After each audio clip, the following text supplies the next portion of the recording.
Lamptey Show. My name's Joey, and I'm joined by Neil. Hello there. And by Laurie from the Lonely Season blog. Hello. Moments of the week. Neil, do you want to kick us off? I'm going to throw it to the club, actually. Their offer that they threw together, was it yesterday or the day before? Just to generate a bit of excitement for the last 5 games, which is actually a very reasonable offer, and hopefully will get some more people down to the club. Didn't happen for me in the end because I'd already bought a ticket for the next game, and it's quite difficult online to get the seat that you want. But I'm sure there are plenty of other people who will take them up on it. Yeah, well, let's be real about it. There are plenty of people who have complained that this sort of offer doesn't come out in real life. So it'll be very interesting to see whether people do take it up, because it's exactly what people have asked for in the past. And I think absolutely fair play. There's been 1 or 2 things this season where you think fair play to the club. I don't think it's anywhere near to remediate the actions of the past. But it does seem like there's been some stuff that's been a little bit better from a sort of marketing and PR point of view. I'm just glad to see things hopefully moving in the right direction. But without a doubt, it's now incumbent on us to take up the fact that there are cheaper tickets at a time where we have not lost in 5 games, have a couple of easy games coming up, and really, really can make a go of it. But I think we've got to play our part, haven't we? Yeah, there's a slight snag with this offer in that if you want to do it online, which a lot of people do, it auto-allocates your seats. And as far as I can tell, and I've tried this about 100 times, it wants to auto-allocate you into row A. Now that's difficult. Really? Because I don't want to sit in 5 games in row A. So if you want to be a bit more selective about where you want to sit, you're probably going to have to phone up and go through that rigmarole. There is an obvious solution to that, though, isn't there, Neil? What is that? Have you been to our stadium recently? Do you know my anxiety levels? Yeah. There is no way I'm going to select a seat that isn't mine. No way. I think at the Rico, it's okay. So I would normally be on your side, Neil, but it's so vast an expanse that if somebody was like, "Oh, you're in my seat," I'd be like, "Oh, it's fine. I'll just move 2 down to the next empty seat that will almost certainly not." Either scenario is bad though, because it's either that moment where they ask you to move, and then you've got to move, and then you've got to worry for another minute or 2 whether someone else is going to come and ask you to move, or you have the audacity to ask them to, "Oh, can you just sit in another seat?" And then they've got the issue. I can't do it. No, it's not ideal.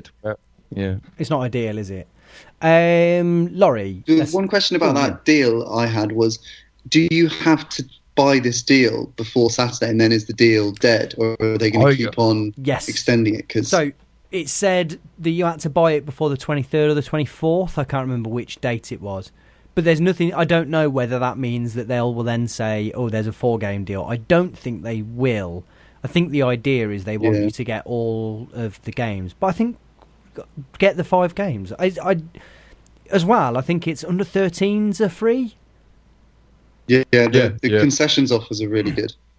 I kind of think if you're not going, I know it's shit that we're in League 2 and that's a big thing, but how often are we at this point of the year and you could go up? Yeah, exactly. Just get up there. There's excitement now. Rarely is an understatement, isn't it? Yeah. This is rocking horse shit, hen's teeth situation, isn't it? I just think it's time for people to put their money where their mouth is. And I don't, it's hard to tell whether what the players say on Twitter is hyperbole, or not hyperbole, but rhetoric and nonsense, whether they tell their publicist to put fans were brilliant today. But I don't get that sense. I do think it makes a difference. And I think it's been interesting listening to West Ham players recently talking about how difficult it is playing at that stadium. And I think it does go both ways, doesn't it? You really can get the benefit out of a big stadium full of Cov fans who are making a load of noise. And at the away games, it's always really good, isn't it? It's great again on Saturday. I thought the atmosphere was really good there. It would just be good to try and propel them, and for us to play our part and do everything we possibly can with trying to get promoted. Laurie, moment of the week. I'm torn between a few things. It's obviously it's a bit too obvious to go for Bayliss's goal, and I also thought it was very funny that Jordan Maguire-Drew's gone home with appendicitis. But I'm gonna plump for a Jonson Clark Harris themed moment of the week, which was a moment early on in the game on Saturday where Shipley kind of like not wussed out of a tackle, but didn't absolutely steamroller his man in a 50-50. And you saw Jonson Clark-Harris in his kind of swaggering way just give him a complete earful, just saying like, "That's pathetic. Like, pull yourself together." And Shipley, kind of like the slightly weaker kid in the classroom, turned around and didn't say it to his face, but I saw him like whispering stuff about Jonson Clark-Harris. Good on him. Just going like, "He's a fucking prick. I hate him." And then 2 seconds later, just to reinforce quite how much of an absolute nasty bastard Jonson Clark-Harris is, he just walks past Jerry Sterry and just smashes into him while the ball's dead. I was like, I hate and love you at the same time so much. There's a brilliant... I was stood with Jimbo, who, of course, Paul regularly mentions without context on here. Jimbo, who, of course, is someone that Paul has had a season ticket with for years and years. And I guess he's one of them kind of... I guess you'd describe him as no-nonsense, perhaps. And there's a moment in the second half where Jonson Clark-Harris is berating that linesman on our side, who more of which later, for maybe 2 minutes or so. I mean, he's at parts is ignoring the ball being in play just so that he can have this very, very long diatribe at the ref. And it happened at a point in the game that was a bit of a lull in the crowd. And we would sort of focus in on trying to hear what he would say and whatever else. And it was aggressive, to say the least. And once he'd finished, Jimbo just turned to me and just went, "You do get the impression that if he weren't a footballer, he'd be in prison, don't you?" God, he's got a really fair point, though. I was hasn't like, he? yeah. Such an angry man. That is exactly what's happening. As far as I can tell, there's sort of no filter there as well. So, you've got Michael Doyle in the team who will have a go at you if you're not doing the right thing. And if you make a mistake, and it's a daft mistake, he'll let you know about it. Clark-Harris is just angry about everything that doesn't go right. So even if you have a good shot or you have do well with the ball, but you don't pass it to him at the end and you don't score a goal, he's livid with you. And he's livid with everyone. It's like you want just an element of him just sort of discriminating between things and saying, "Okay, I'm not going to get angry about that because there's more important things." But no, he seems really cross about every single mistake. I tell you what was really apparent in spells of the second half on Saturday is I tell you who he was more angry at than anybody else, and it was himself. Anytime where you could tell that he had felt that he could have done better with something, is you could see him you could see him talk you could see him talking to himself and berating himself. I love that. That's fine. Yeah. I think that look, I've said this a million times. I want a lot of nastiness in our team, and I think the lower down the divisions we are, the more nastiness I want. And he is 100%. He's like Doyle on steroids. It's like really. I think the attitude looks like it's born out of wanting the best and also just being like a nightmare. So I'm not having a go at him when I'm saying, "Oh, he'd be in prison," blah blah blah. I am very happy to have a player that really, really has got that edge to him. I think it's really important in a team, isn't it? I think it's just a bit of I just think it can sometimes be a bit of a swine, that sort of player, when he doesn't pick his moments. Yeah, it's like it's just if it's relentless and it's just constant. Like Bayliss, we all know how good Bayliss is, and if Bayliss runs through the team and then doesn't do something at the end of it, most of the time, or most of the players are going to say, "Fucking hell, that was brilliant. You've just run through the team. Okay, you didn't do anything at the end." No, not Clark-Harris. You're going to get a lot of grief because you didn't do something at the end of it, and I think maybe that might come with maturity. I mean, he's still quite young. He's, like you say, he's still desperate to do well, and I think much of it is just born out of probably thinking he's maybe better than he is. But I just. Yeah, or maybe I'm just being a bit soft. But we've had a team of softies for as long as I can remember, and I think if you remember like nasty teams like Sheffield United and stuff, they always stick in my mind. I have that all day long, yeah. But I think we do need that nasty edge where people are like, actually, that isn't good enough. Like, even if it's a bit over the top sometimes, I think it's better to have someone in your ear being like, you need to do better than that, rather than being like, "Oh, well, I think it's I suppose that's okay." I don't think it's I think genuinely sort of the way players react to stuff, that it's different on an individual basis. Some revel in it, some go into their shell, and it's just. I mean, I'm not expecting him to know each player individually, but I think the older you get, it seems the better you are at judging it. And you see with Doyle, he doesn't have a go at absolutely everybody. There's certain players who treat slightly differently. So yeah, I don't want to get into the detail of like how he is as a person, but I think there's just some growing up to do there from a sort of maturity level. I think that's fair. I think that's very fair, and I think it's very it's very tough. I'm going to go for a non-football. Life is that? It is tough. Just everything, yeah. I'm going to go for a non-football moment of the week, but something that was just magnificent to watch. There was a guy, Laurie. I wonder whether you saw him because he was the least conspicuous person in the entire ground on Saturday. He looked like Vivian from The Young Ones if he'd have stayed alive now. He was possibly 50s, and he'd got spiked up hair that was 3 different shades of green, these massive Doc Marten boots on, and was like a fairly big guy in quite a sort of boisterous group of lads. No harm to them or anything, they were just pissed up and whatever else. And he was stood on the same row as me. He was stood on the second row from the front, right? Openly smoking a cigarette in the first half. Smoked an entire cigarette without once cupping it or hiding it or anything. You've never seen a bloke stand out so much in your life, and the stewards never saw him. He was literally, there was 3 stewards stood directly in front of him. Not one of them saw him smoking a fag, and I have never seen him hiding in plain sight quite like it in my entire life. Is that what being a punk is now? Smoking in a place you're not allowed to smoke in? But I'm not even impressed by. I'm not impressed by that necessarily. It's just the fact that I was just like, wow, that is the best I've ever seen.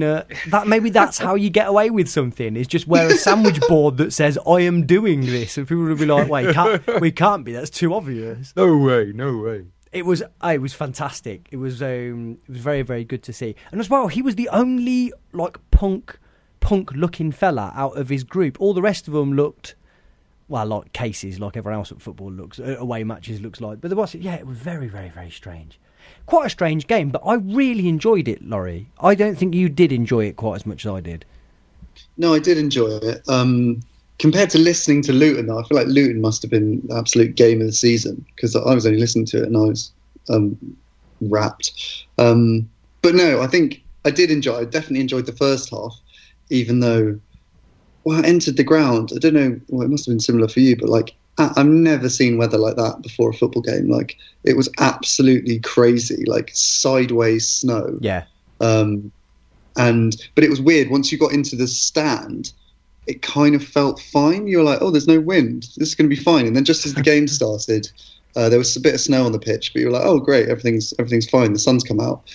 But everyone was playing as if there was an awful lot of wind. I was like, oh, right. And then I looked at the corner flags, and the corner flag on the opposite side was going mental, and the one next to us was lying flat.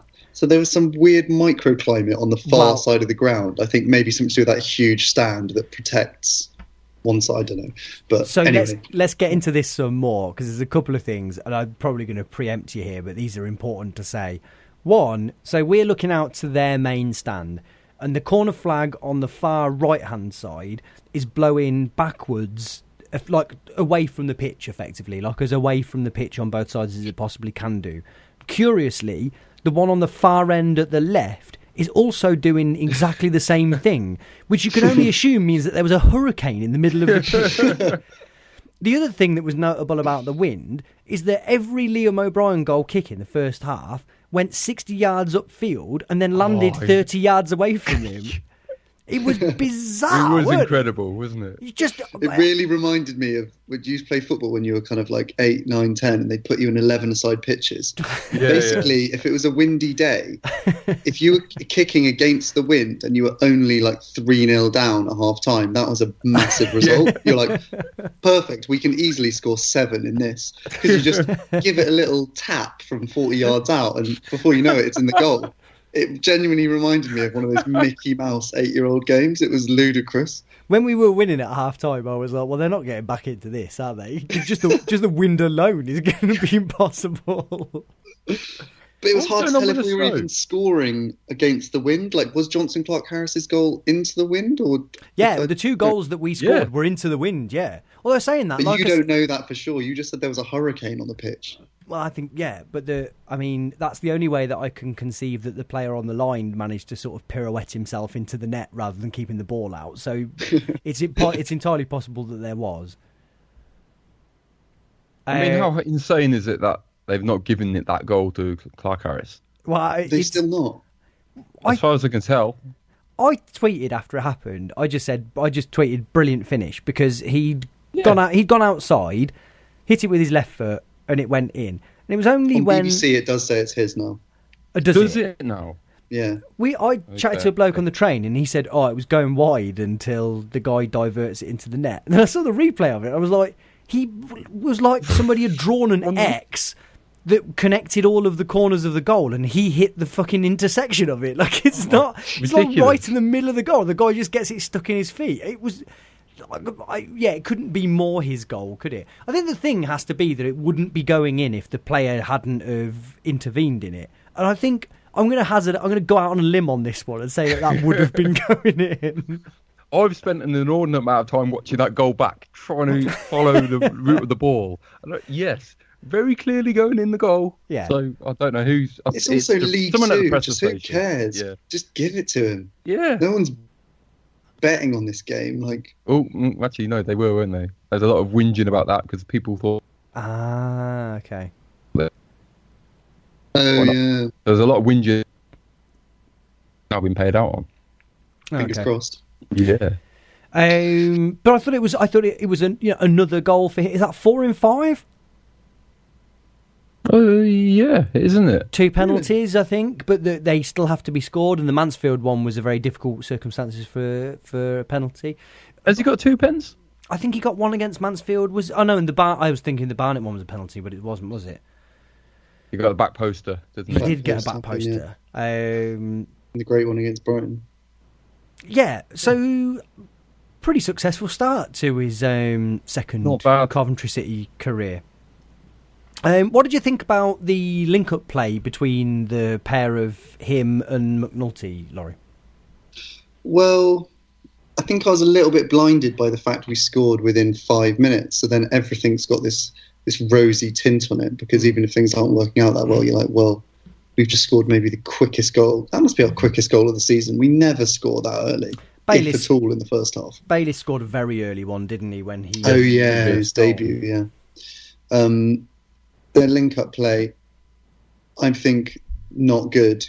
Well, nothing was that good about our play in the first half. We were much better than Crewe were, and they were quite a weak side.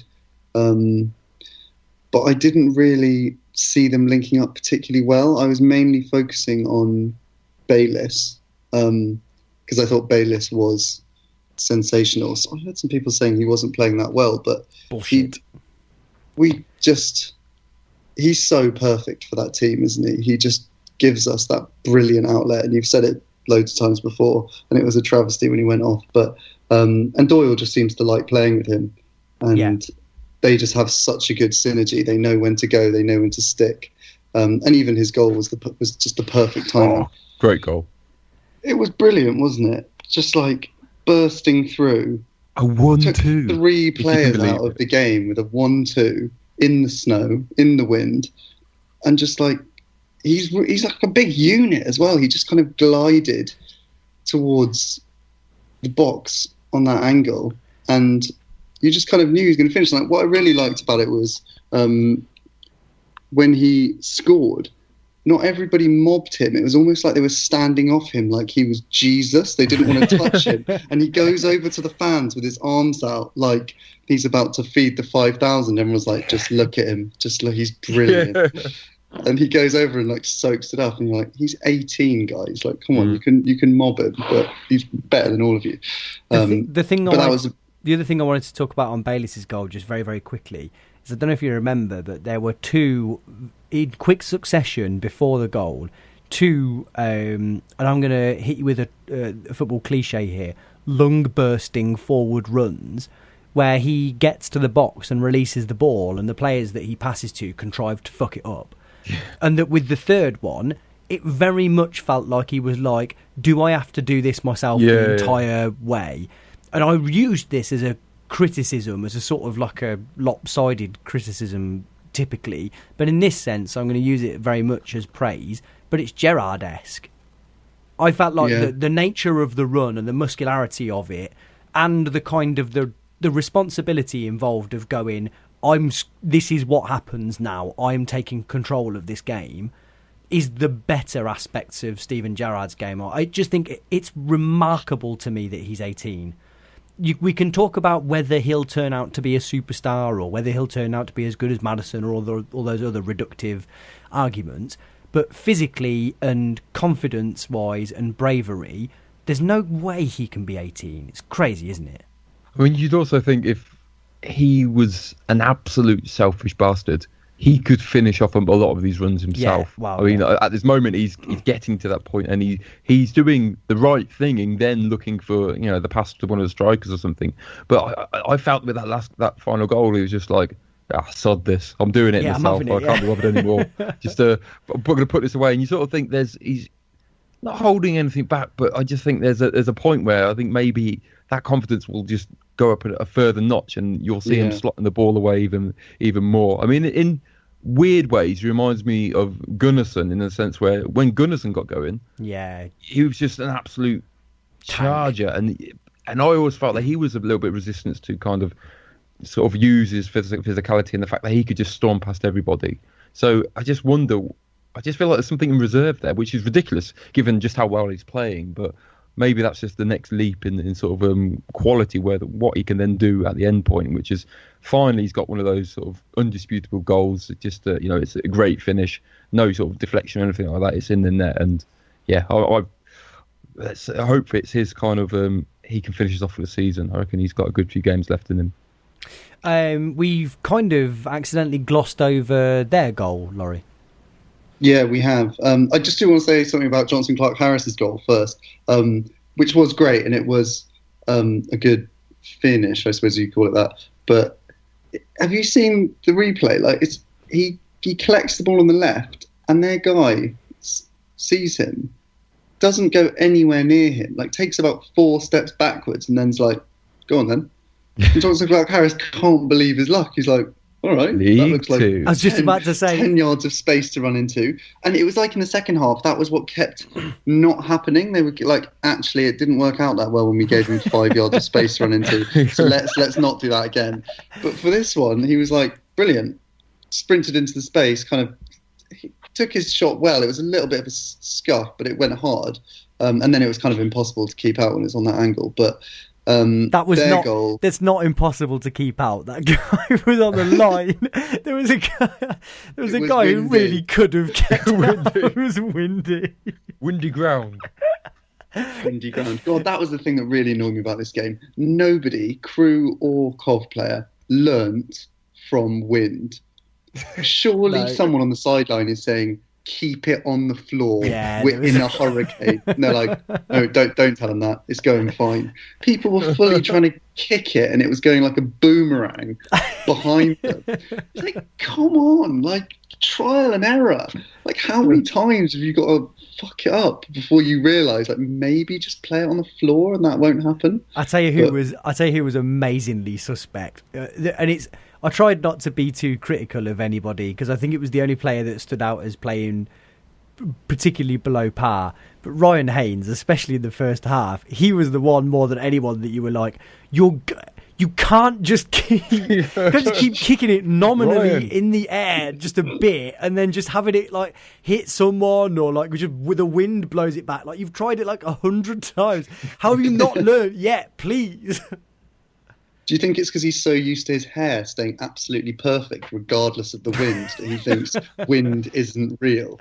I've got no idea, but it was very frustrating watching him in the first half because you're just like, we want you to stay in the team, but it's not going to happen like this. Work with us. Their goal. Sorry, the Crewe goal. The Crewe goal. Yeah, poor Liam O'Brien. Like, absolutely. Norfolk's maddest man. Yeah, I think they came quite quick in succession. In my notes, I've got Liam, amazing save from their break, unreal. And then the next one is they come down the right, amazing save from Liam, and it's a tap-in header from them, 1-1. And it was an amazing save, and he looks it was great. fuming when they just nod it in. And I was watching the game with my friend Rob, and he said about the first save, he was like, I don't think Burge makes that save because Liam is a bigger unit. And I don't know if that's true, and Burge is an amazing shot stopper, so I'd always back him for everything. But they were just both brilliant. They were really good saves, yeah. And considering the circumstances, I know we weren't getting pounded by Crewe, and they weren't like winning corner after corner, but considering the circumstances that he's only conceded a goal following on from a sensational save, like unbelievable, he's got to be pretty happy with that. But I would still drop him for the next game. Yeah, I would, which is... you can't... It's only in the circumstances where Burge is a forerunner for your player of the season that I think you drop him after that performance.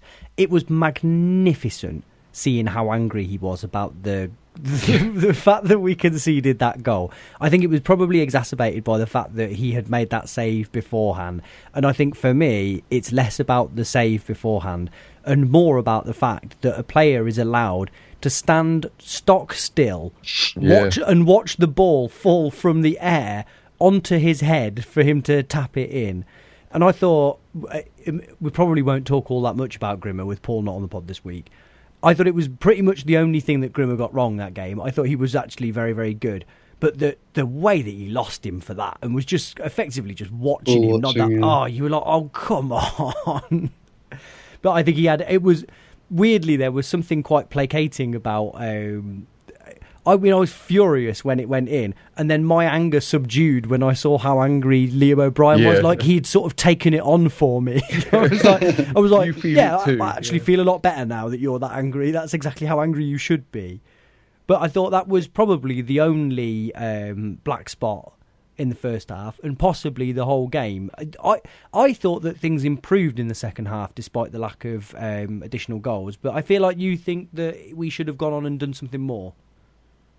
Well, in the first half, it was disappointing to only be winning 2-1, which sounds strange, and because a lot of the chances that we had were things like McNulty kind of catching a defender, like loitering on the ball and kind of almost getting down the channel and things like that. They weren't really like we were carving through them, but they were a classic League Two team just making enough mistakes, and we were capitalising on them, but not capitalising on them fully.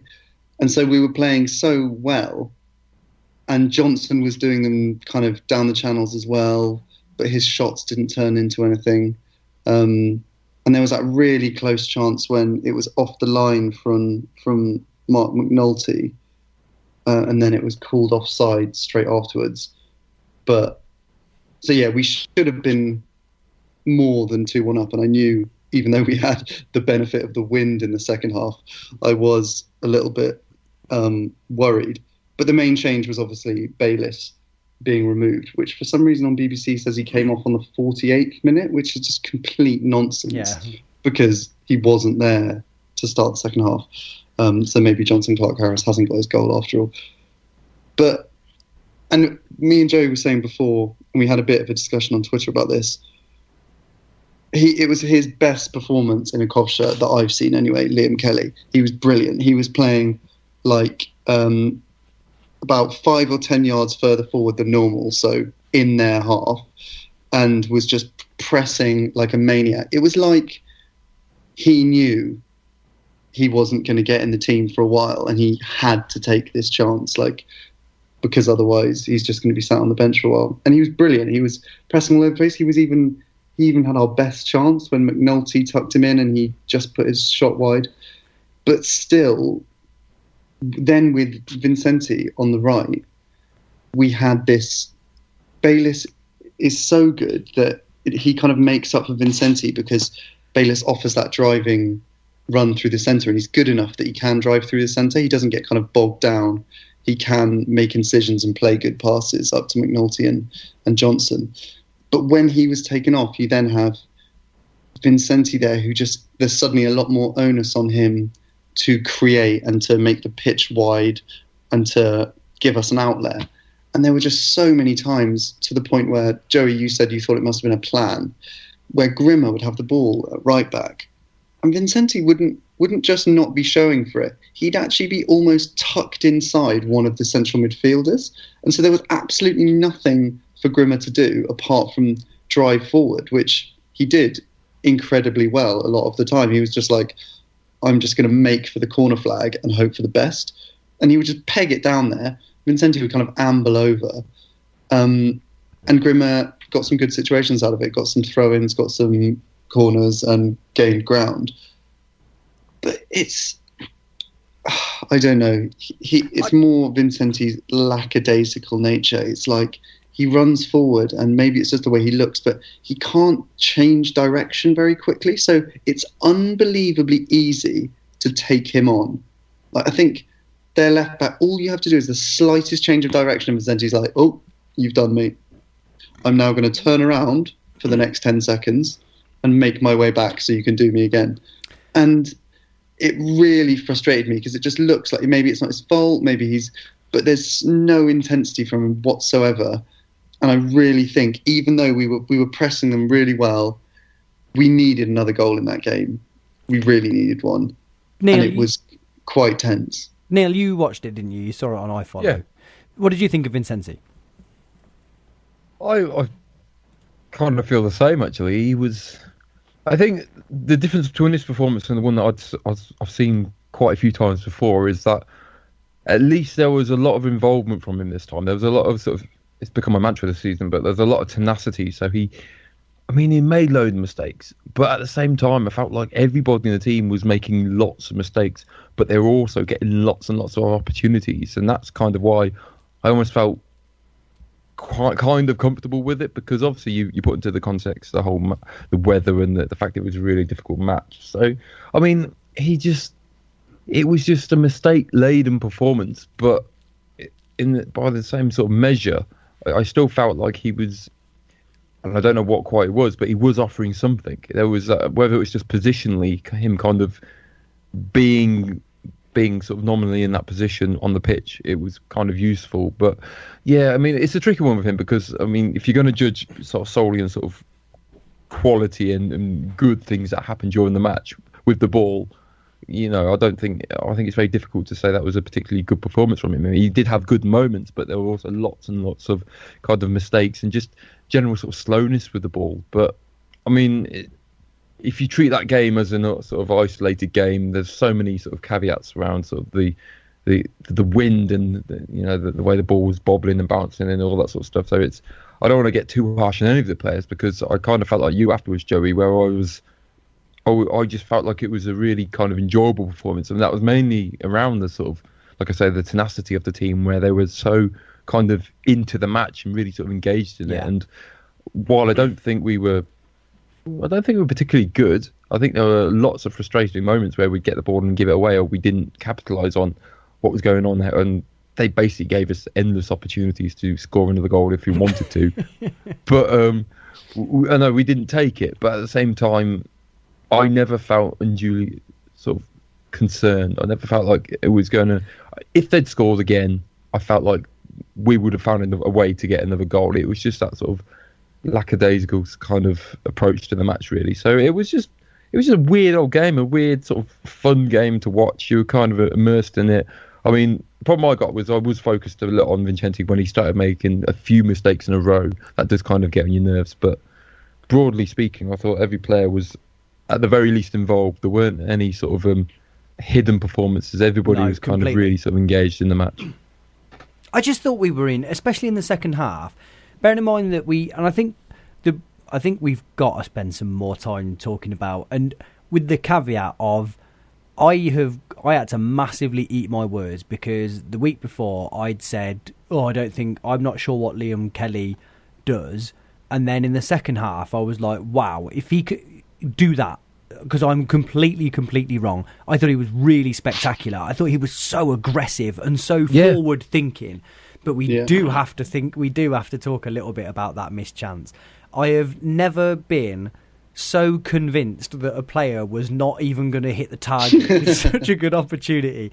I couldn't believe that it went the way round that it did. Because is that the one where he got played through and he kind of cut inside and then slotted it wide? I think bizarrely it's McNulty that breaks up the play and threads. And to be fair, let's credit where it's due. This is what I want to see from the midfield. Is earlier in the season, I think if McNulty picks the ball up there, I think Kelly drops off. And instead, this is what typified his performance: is he just smashed through to give McNulty the option of the ball. It's a really, really clever run. He banged through, and he was just complete. He was just 1-on-1 with the keeper, wasn't he? Like right, exactly as a right footer, exactly. He was against the player, wasn't he? Was he? Yeah, I don't want to be. I don't want to keep you being misinformed. Yeah. Was it not? He had to drop his shoulder to get past the player. Then, I mean, I thought he actually showed quite a decent level of composure. I mean, I think most people would expect him to score that because I hit the target. Once you made it, I think hit the target is the space for the shot. Get it on target, but as soon as I was like, oh, we've got a chance. Actually, it's Liam Kelly. Not as much of a chance when you see us on the end of it. Yeah, and I feel really horrible being cruel to him because, like I say, the headline was, "Wow, you've really shown what you can do," and you just think, you wonder whether it's because of the wind and that Robbins has said, "Look, you can afford to play that far forward." Because actually there is a physical force willing the ball that way anyway, so it's less of a risk. But you just think, and I think there's something to be said for the fact that Crewe weren't particularly good either.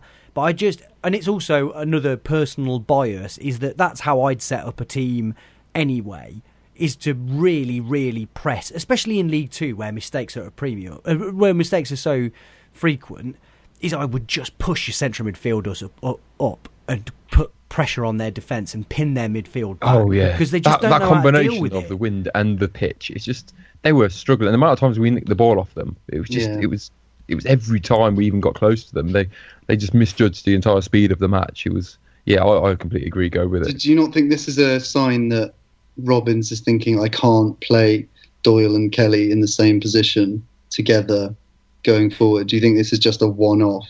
So the next time they play together, it's going to be back to the same old. Well, because he played Doyle and Bayliss against Luton as well, didn't he? Until did Bayliss have to come off? Anyway, but he started with Bayliss and Doyle. The signs at the minute look like he has turned round, and that this thing of a 10-game season, I do think the team looks more offensive. I think that the fact that Biamu is out and Jonson Clark-Harris is in, we talked about last week of, is it worth disrupting the team harmony to add another striker in that's likely to score goals? And I think that that is a bold move, and there's one that's unequivocally paying off, as much as I feel for Biamu after what ended up being a really, really good spell. I think that he's had the opportunity to play Kelly in the games that Bayliss has played in, and he's turned it down. He brought Kyle Reid on again, admittedly in a much more sensible circumstance against Crewe, and I thought he was really effective when he came on again. I think he is showing signs, and massively fair play to him, of looking like he's trying to be more offensive against teams that are awful in games that we need to go out and push a bit more in. And I think that the reason I was so happy on Saturday was because the main thing I would say is you absolutely could see what the plan was. There was a full real life plan of how we were going to get goals and what we were doing, and that it was coherent and it worked. And even with the wind, you'd got, and this is why I didn't mind Vincenzi's performance particularly. I felt like I thought Jonson Clark-Harris and Matt McNulty, who pulled out wide when the other one was on the ball, or when the ball was down their own side of the pitch, and I think it didn't need Vincenzi or Shipley, inversely, to be out that far wide, because the width was provided by the striker that was on that side and the fullback in both instances. I thought Grimmer got forward and Haynes got forward more often than I'm used to them seeing. And I have talked in the past about, I think they've been told to stop at the halfway line. I've seen both of them drop back after they've crossed the halfway line, and that feels like it must be an instruction. But against Crewe, they bombed forward with aplomb, and the Crewe defenders really struggled to deal with it, and we didn't ever get caught wanting for it. I thought that McNulty and Jonson Clark-Harris, I thought they were much more coherent together than they had been previously. It looked like they had got instructions to work off of to where to be when the other one was on the ball or not. I thought they looked for each other an awful lot more than I was used to seeing. I don't think it clicked perfectly, but it looked like they are developing a way of playing together. And I think what has been lacking this season in terms of what is it that we're trying to do when we get on the ball, I could see it, and I look at it and I go, we could go up like this if we can keep it up, and we don't get a terrible injury to Bayliss or to someone else. I look at it now and go, we could go up with this. This is a good enough team that's got some forward-thinking ambitions, and it's all right. It's really exciting. And you're right about the point about it's not clicking, but it doesn't have to click. It's about the nature of how they're playing and the way we perform, the intensity with which we perform with. Is actually more important than the sort of cohesion between every single player. I mean, like you say, it's 9 games to go now. You don't need perfection at this point. You need an absolute desire to find results from each of these games. And like bringing Kelly on at half time, I'm guessing it was an injury, that's why he came on. But at the same time, he performed in a way which is necessary, because I think we're all perfectly aware that our players aren't kind of this perfect level of player where you can expect grand performances each game. But what we do know about these players and what we do know about football is that if you at least make it hard for the opposition, and especially at that level, you've got an upper hand over them. And we showed it in the FA Cup against Stoke. By rights, we're not better players than Stoke, but there's something about that upping your game and finding an extra level of intensity, or finding just an extra bit of drive, which will see you through. And over this sort of short period where you need to try and find five wins or whatever it is out of 9 games, it helps you. Because I'd much rather that than a really sort of ponderous play. It might look quite sort of nice and sort of clever, the like interplay between players, but if there's no actual sort of drive or desire to sort of thrust on and actually win the match, then it's kind of pointless. So I would take that over the alternative any day. The one thing I would say about all of that is that I agree with almost all of it. But I think Robins needs to be a little bit more careful with the substitutions sometimes. Like, I really thought Clark-Harris could have done with coming off on about 70 minutes for Biamu. And I think Robins is just in love with Clark-Harris a bit now. And Biamu isn't really coming on that frequently. But Clark-Harris had tried so many things in a row and it really wasn't working for him after a while. He just kept on kind of getting the ball stuck under his feet and just misusing it. And I think Biamu, I can't remember which game it was. It was against Wickham, that was it. He's actually really, really useful in short bursts. And you kind of wouldn't think that because he's not like really rapid and he's not going to knock you out. But he's such a unit and he's become so smart with the way he uses the ball and the way he holds the ball up. I think he's actually a really powerful impact player to bring on, and we know that McNulty likes playing with him and doesn't like playing with Clark-Harris as much, although, like you say, they're getting better. And early days, very much, yeah. Early days, yeah. But I think it could have been really helpful having Biamu on for those last 20 minutes because defenders hate seeing him come on. He's just massive. He wins every header. He's such a lump. And he'll just set things up for McNulty. And I think I was happy to see Ponticelli come on for Vincenti because I was just happy to see anyone come on for Vincenti. But I think that substitution could have been used slightly wiser, more wisely. Although, let's not underestimate the kind of, at least the value that we've now got from these subs. So the idea that Carl Reid can come on, which in the last 20 minutes is a great addition. And like you said, Biamu coming on, who's got this really sort of useful combination now of he's still retained a lot of that confidence that he developed over the previous game. So he's certainly a different player to the one that he was previous in this season. But he's also now got this sort of, he's really got to work far harder just to try and get himself back into the team, which, let's face it, he's not going to get back into the team. But he doesn't know that. So we're going to keep working him.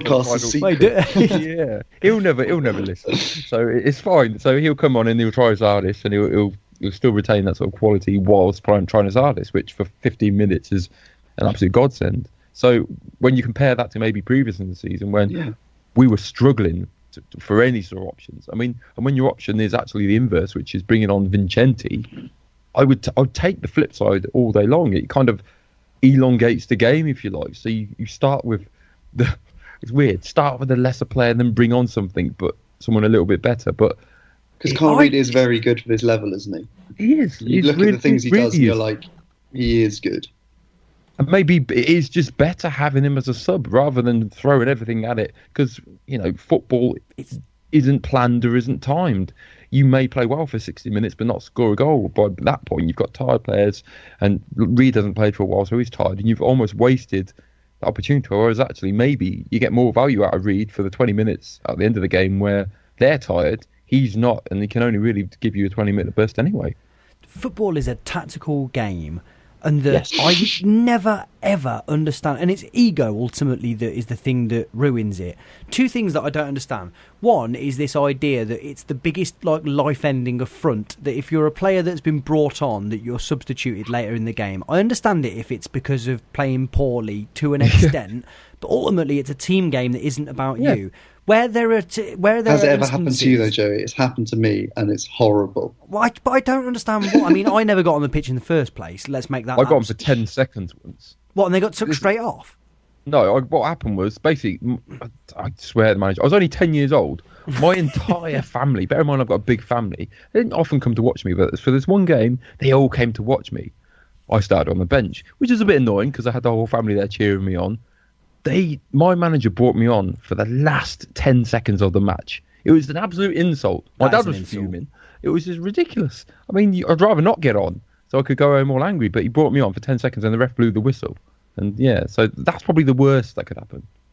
I remember playing for Binley Woods, and that we never had enough players to get a full 11 out on the pitch. And there was 1 week where we had 12 of us, and I was the only person on the bench. No. I was dog pops, to be fair. Getting on the bench rotation. I was lucky to be even on the bench in that game. The point that I was going to make was, I think about Edin Dzeko is the one that sticks in my mind more than anything else. There was the first season that Man City won the league where he was really annoyed about coming off the bench as frequently as he did. But when he came off the bench, invariably he would score. And when he started, invariably he wouldn't. And you just think, do you not see the value that you add to the team is here rather than there? Why would you want to jeopardise that by getting more minutes but doing worse? And ultimately your job is to get the team to win. It's not about you. And I think that thing of Carl Reed, if he's a good player but maybe he's better off the bench, I completely agree with that. And I kind of think, why is that such a frowned upon thing? Surely the thing to do is to set up the full 90 minutes in such a way that you're going to win the game. And sometimes that isn't with starting with a good player on the pitch right at the very front. And I'm not saying that's the definite right thing to do, but the idea that it'd be like, oh, that's crazy, you'd be like, well, no, that's a way of winning the game. When you look at carry on, sorry. No, get a direct, especially in that sense, get a direct player who can put a ball in and will try and run at someone up against tired legs. It just makes sense. Sorry, go on, what were you going to say? Well, just when you look at sort of other sports, and especially American sports, and how they deal with the whole sort of team game element, and I think much of that is to extremes where you've got American football, for example, where you've got entire sort of lineups who come on for different, all that sort of stuff. But I think the notion of having players who impacts, and the whole sort of inverted commas power play element of it, where you can bring on players for certain situations, it's kind of, that makes absolute sense. And it's only this sort of historical, well, not British, but it's kind of maybe a European notion where if you're on the bench, it's kind of a slight towards you. And actually, like you say, it's a team game ultimately, and a hugely tactical one at that. So if you've got a player who can have such a huge impact for 20 minutes of the game and the final 20 minutes, which is where you can potentially win the match, use it. Whereas, why would you want to use someone who's only got maybe half a game in them anyway? Have them in the first half where everybody's kind of probably at a better sort of peak level performance. Play to your absolute strengths and play to your advantages, which is, in Carl Reed's perspective, I'd say he's still not entirely fully fit. He's better than most wingers in this league. Use him at that point where they're starting to flag. It makes sense. Absolutely. I think we will get some preview from Dominic and then wrap up. Can I say one more thing? Yes, of course you can. Go ahead. Just want to do big props to Dominic Hyam for not just Saturday, but in general. He looks like a Wally because he's got this massive bandage around his head, and he's often looked like he was generally like a blind man, like running away from a fire, just trying to stay safe. But he was absolutely brilliant. For someone who hasn't really played much, am I kind of guessing here? He hasn't played that much league football before. He just looks... Our centre-backs go so deep. What are we on to now? Like our 8th choice centre-back, and they're all amazing. Like, if only we had that strength and depth across the pitch. He's brilliant. It was so good. I think it's testament to, and I know I've been really critical of him at times this season, I think it's testament to Robbins' ability to send the defenders out there with simple instructions. Yeah, it must be. I think Hyam looks like a really... I was about to say this is no criticism. It is inherently a criticism of him. I think he looks really limited. I think he looks really, really limited. And yet, the last 5 or so games that I've seen him play, he's looked great. Yeah. He's doing the things that he needs to do. He doesn't make stupid mistakes. And he's playing a really simple game, and he's doing it well. And he might be made out of squares, and he might not look like a human when he runs... But that's not the point. It's about winning football matches, and he's doing well at doing that. So God bless that man. Yes. Wait, do you think he's good, or do you not think he's good? I'm confused. I think he's played. So this is the thing. Do you think he's just a little chip who's just been slotted into the machine, and he's just hasn't broken the machine? But that's what football is, isn't it? Ultimately, the idea of players being good or bad is secondary to the idea of whether players understand their role within a system. I don't think there's... I think that we've seen... What about James Maddison? He doesn't understand he's in a team that's full of shit players. But there are always... He keeps on going out scoring a hat-trick every week. But there are always outliers. There's always bits where you can have someone who is a magician that is, that transcends what's going on within the system, or that you have a system that looks to accommodate people who can transcend the overall flow of the game. But that I think about, and I know that Neil is poised to disagree with me on this one. I think we saw 4 years of John Fleck, and I think that we saw a player who, by turns, would look like an absolute loser. Can you call a player a loser? I think that by times that by turns you could look at him and go, "Wow, he is a crap player." And then there were times that you could look at him and go, "That is the best player in the league." And it depended on how the team functioned around him. He needed players that were going to work to his strengths, and if he did, he looked absolutely amazing. But it didn't mean he was a bad player when he played badly. And likewise, I don't think that it means that Dom Hyam is a fantastic centre-back because he's played well recently. But absolute credit to him for understanding how to operate in that system, taking on the instructions that presumably have been given to him, and playing really well when we've seen him. And actually, in some really tough circumstances. I criticised Ryan Haynes for not being able to compute how to keep the ball on the floor in the wind. But Hyam did. And the other thing that he did was, we need to come back onto this very quickly and talk about it because we haven't yet. Rod McDonald was brilliant. Again. Oh my God, did you see his Lucio-esque run in the second half? It's so composed. Time and time again, used the ball really, really well, and was under massive pressure from strikers, and just took one touch to take it round them, and then gave the ball to a teammate. Like, super performance from McDonald. But Hyam realised that what he had to do was pass the ball to McDonald, or pass the ball simply to someone. But that's the thing, isn't it? That's what you do. It's a little bit like Clive Platt. We all laughed when we signed Clive Platt, but most of the time that we saw him, we were like, "You're not bad, actually." Because we were playing long balls up to him, and he was like, "I'm going to chest it down and I'm going to pass it to somebody else." And you'd be like, "Well, if that's what you can do, if you're doing that, crack on with it." I think he's played really well. I think against Mansfield, it was an absolute fucking nightmare because it was really clear that he wasn't fit, and yet he gave everything to get to everything. I really like him, but I don't think he's a great player. And I think that if we went up, you'd really struggle to think that he'd be good enough for that level. Are you saying about Rod now? No, about Hyam.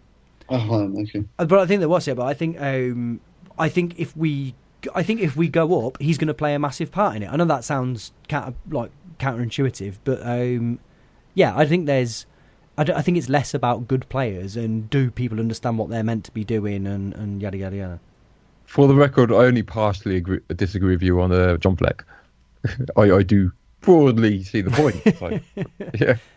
But I think there's a limit to that theory because I think that's why Liam Kelly has become the player he's become, because he's signed up for that, and he's like, I know what I need to do to get by as a footballer, and he a lot of the time does that getting by, and that's why you end up with some performances from him where you're like, I suppose that's enough, but it's also not enough. You're kind of letting us down because you're just about getting by all the time and you're not putting yourself on the line whatsoever. Maybe That's I'm almost just... the point. That's almost the point, though, isn't it? It's kind of treating these players in isolation, and whether they can, like, you can have a good performance or you can have an effective performance in your own sort of game, but how that then kind of compares to the other people around you and how that kind of complements everybody else around you in the unit is different, isn't it? They're two different things. Like Stevenson, I think, really good player. Everything he did was neat and tidy. Yeah. Did it fit? I don't think it did. We could never really find a system where it would fit. The only time it kind of worked was when he was kind of supplemented by two players around him to give him that little bit of freedom. So it's are we going into the real nuanced differences between sort of formations and tactics and stuff? But that's kind of what it is, isn't it? It's not as easy as saying, oh, one player saying, oh, I've had a good game, because it comes down to more than that, doesn't it? Who is a better player now, Doyle or Stevenson? For me, Stevenson, hands down. Who would I rather in the team at the minute? Doyle, exactly. a million times over. Case in point, yeah.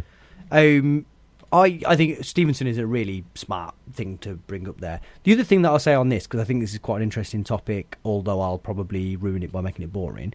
The other thing that is a fly in the ointment of this discussion is that there is no consensus on how football should be conducted.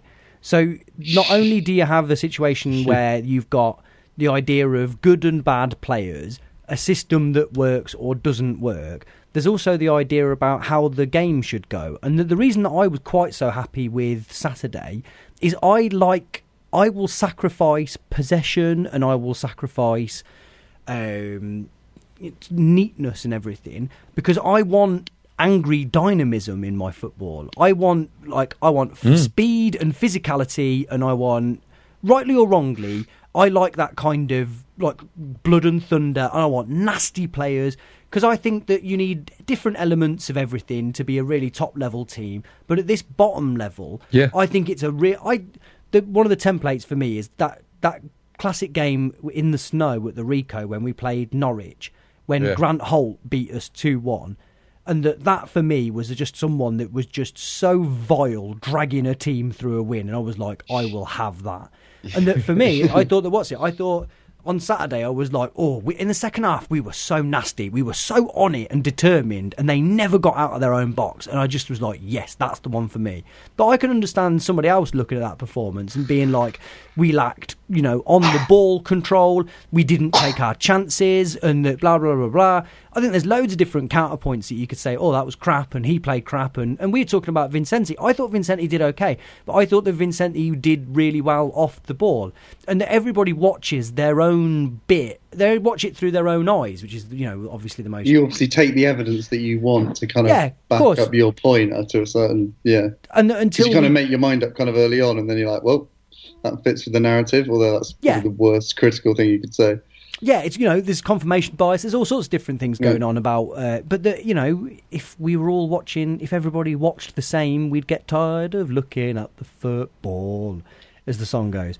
Let's do some Dominic. That Grant Holt was a very good example. I just want to say that Jeff Horsfield is my version of Grant Holt. I used to watch him and be like, I want you on my team. You're a fucking bastard. But he just wins games on his own. It's 2002 maybe, or 2003 possibly, where he and Thierry Henry, after about 7 games, were tied for top scorer in the Premier League. And I was like, this one is going to run and run. We're getting dangerously close to understanding football here, guys. I think we've nailed all the key points. Imagine that is a front two. Beauty and brawn. Right, okay, yeah. Dominic, and then some final questions, and then we better get out of here because we're getting late.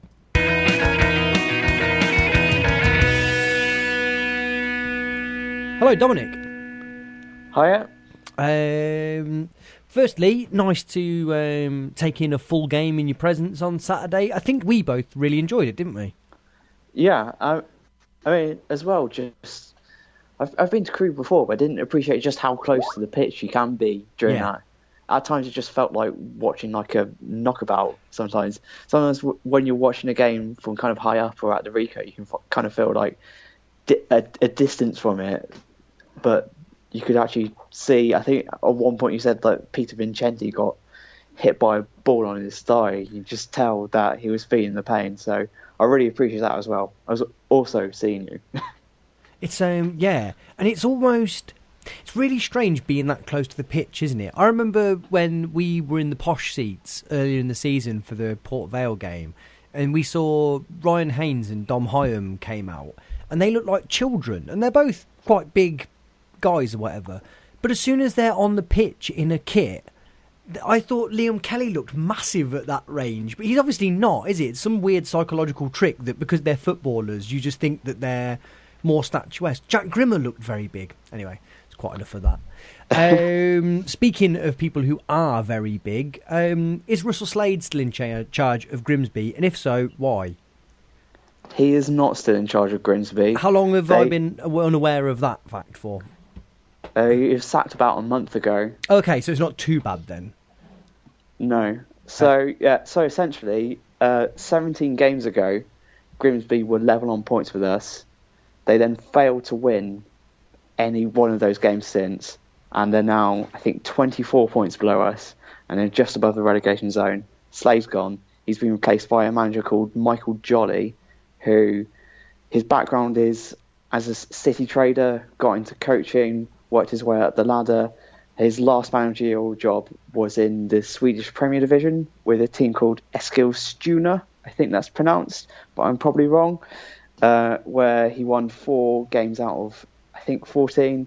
But it didn't seem like a massively impressive record, but apparently Sean Dyche really rates them, and they didn't want him to leave Eskilstuna. So he's got a good reputation, but he hasn't won his first 2 games in charge. It looks really unlikely that they will go down, does it? Because Chesterfield and Barnet look so mired, albeit that Chesterfield have got games in hand. It's quite a nice situation to be in, really, isn't it? Knowing that, I guess he's got to keep them up, but that I guess you can really build for next season, can't you? And what better way to do that than by signing Gary McSheffrey? Yeah, I mean, it's all about the future with Grimsby, because they've got Danny Collins and Nathan Clark in defence as well. So. One's for the future, very much. Who should we look out for? Is that young lad who you predicted to do well at the start of the season? Has he come to pass? I know that he played well against us when we played them at the very start of the season. Yeah, he seems to be struggling a bit. Siriki Dembele. That's the one. Yeah, he's out of the team at the moment. I think just as part of that long winless run and being a flying winger under Russell Slade's management, I can't imagine his confidence is at its highest levels at the moment. I think the problem with Grimsby at the moment as well is they sold their best player, Sam Jones, in January to Shrewsbury. So, I mean, they don't really have anyone in their team who can sort of spark something out of nowhere, and that's why they've turned to Gary McSheffrey. They just desperately need someone who can just add an X factor to the team. It's very sort of hard-working side in theory. There's not a lot of pace except for Dembele, who's his head out the side, struggling for confidence. So there aren't too many notable players about them. I suppose one of the biggest areas of interest, as far as we're concerned, is that they have a sum total of 4 ex-Coventry City players in their side. So they've got Gary McSheffrey, who's come in and came off the bench last weekend and apparently did reasonably well in their 3-1 loss to Lincoln. Nathan Clark, who we last saw passing the ball to Mark McNulty in the reverse game. And they also have other Coventry City denizens such as Simeon Jackson and Charles Vernham. Who's actually done reasonably well, but I think is injured at the moment. That's got to be a pointless answer if ever there was one for Cov loan signings over the last 5 years. Charles Vernham, I don't even remember where we got him from. He was a Derby Looney. Oh, Apparently he was God. banging goals in for the under-23 team. They're And always banging Russell- goals in for. Yeah. Russell Slade swooped in, and then he brought him to Grimsby. Oh, of course, yeah. Oh dear. So I'm looking at their league. I'm looking at the league table. They're the lowest scorers in the league by the looks of things. How are they likely to set up? Is it going to be the same as Slade, which we all know too much about, or have they got a slightly different complexion? So I've been trying to figure out what this Michael Jolly character is all about. Apparently, he is someone who's sort of very big on fitness, just making training more professional. Apparently, when he was at Eskilstuna, he got them playing a passing game. But looking at Grimsby's squad, that's pretty ambitious to get Nathan Clark and Danny Collins playing out from the back. In his first game, he played a 3-5-2. Against Lincoln, he played a 4-4-2. So he's still just trying to figure out what this team is about and what he can actually do with them. I imagine, given that lack of pace at the back, you're probably just going to look to try and keep it simple. As you mentioned, the situation they're in, they don't have to come out and win this game. I know Barnet have appointed Martin Allen recently, which could change things up in the relegation battle. But it only looks like Grimsby need 2, maybe 3 wins to stay up. So they can play it safe in this game. And I would be surprised if they didn't. Okay, good stuff. Prediction? Yeah. So this has to be a game that we have to win. They're in the worst form. The only worry is when you see a winless run of 17 games, you just think, well, maybe just out of nowhere that will end. No one goes 20, 30 games that will win, surely. Although we did come close to that under Gary McAllister. But yeah, I think we'll win this based on what I saw at Crewe, where we actually set about a side which didn't have a lot of confidence. We actually tried to close them down and force a few errors. If we can do that again at home against Grimsby, hopefully getting an early goal in the process just to take that weight of pressure off us a little bit, then I think this has to be a comfortable win. 2-0, because we don't score loads of goals. I like the sound of that. One question before you leave. What is the combined age of Nathan Clark and Danny Collins? Unfortunately, for you, I literally looked this up today. I'm not surprised at all. Nathan Clark is 34 and Danny Collins is 37. So that's 71. Only with you could I imagine this, but I'm looking at Nathan Clark's age on Wikipedia and it says 33, but I'm more likely to believe you rather than Wikipedia, so let's go with 71. If he's only 33, when I first looked this up, because I knew Nathan Clark was getting on a bit, I thought, he's over 35? I mean... He must be, yeah. It's inconceivable to think that a player that was that leaden for us last season was still at what you would consider to be Football Manager search range age. But yeah, there you go. Okay, well, I think that's quite enough of that. Thank you very much, and we'll speak to you next week. All right, speak to you then.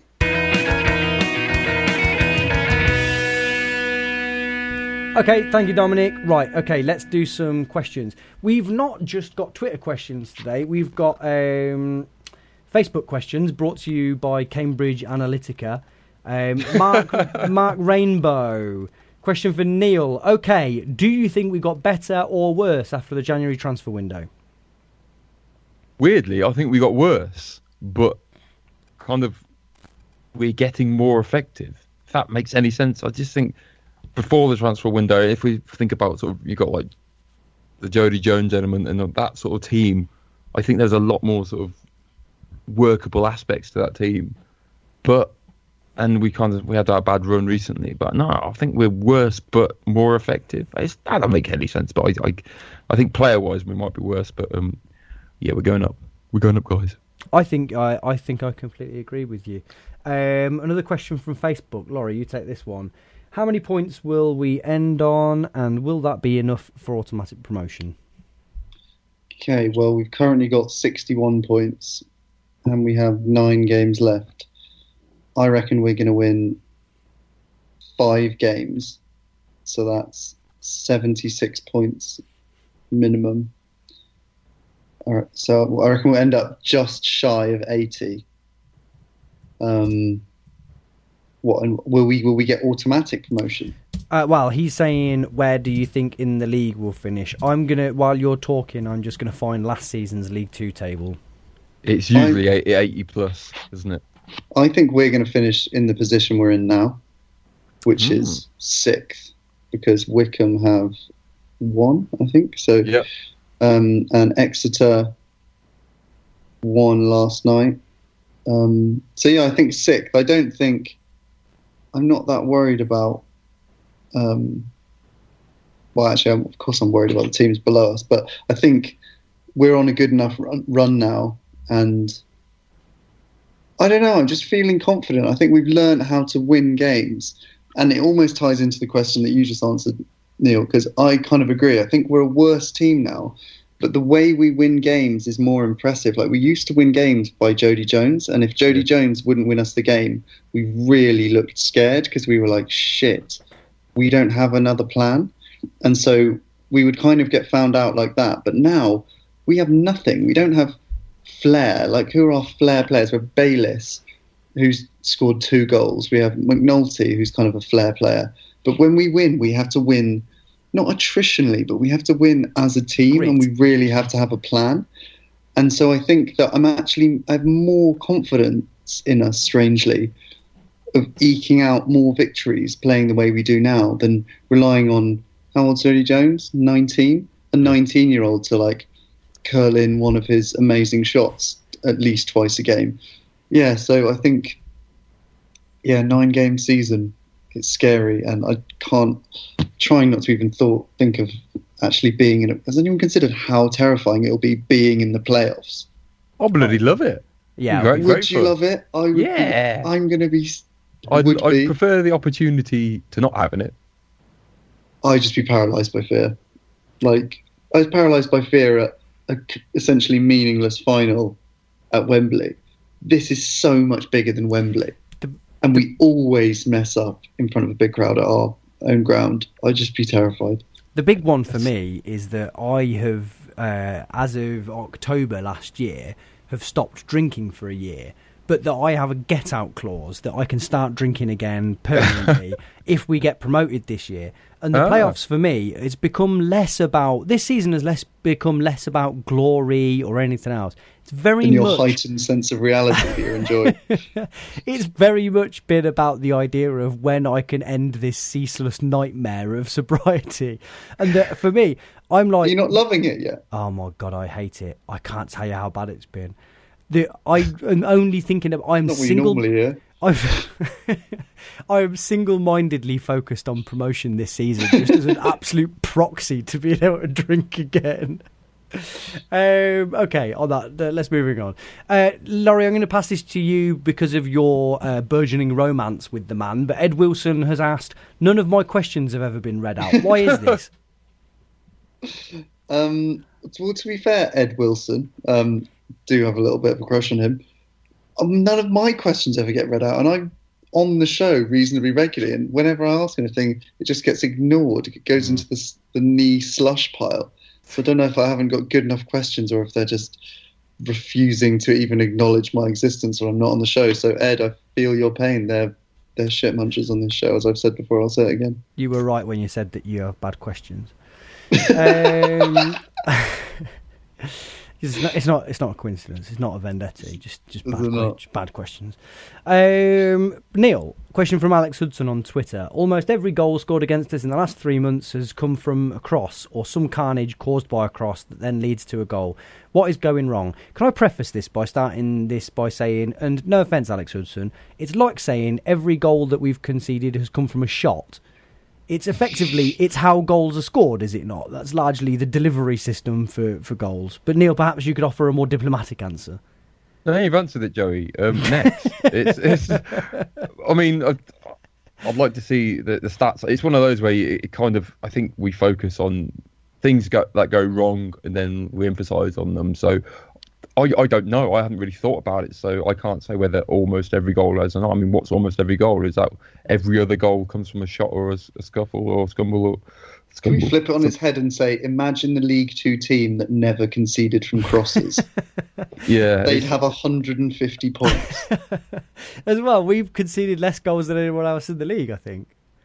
Yeah. I think we bloody love a pattern because it helps us understand stuff or it helps us identify things which you think are a problem. But I don't know if that's a pattern or not. I just think we're conceding certain goals. You know, and they're not all the same goals. Let's face it. They kind of come from vaguely similar areas, but I'll say that maybe half of them do. So no, I think we're scrambling for the fact that we're conceding very few goals. I've got a duo of Paul-related questions here, one of which I'd like to answer myself. Brett W. on Twitter asking, do you prefer recording with Paul? Dirty boy. Get out of here. That man is mean. The man is a saint. He's perfect. You leave my Paul alone. Although I did like Steve Phelps of this parish describing him as the Gary Barlow of the Neil Hampshire show. I'm not too sure I felt about that. Then question from James Phillips. I'm going to give this one to Neil. Is Grimmer as bad as Paul says he is? Clearly not. No. He's just. I think no. He's not as bad, is he? No, I like Jack Grimmer. Very good player. One of his member of his family, I guess. Quite pleased with my sterling defence of him last week. Apparently, I got a like for something that Ian Heron said.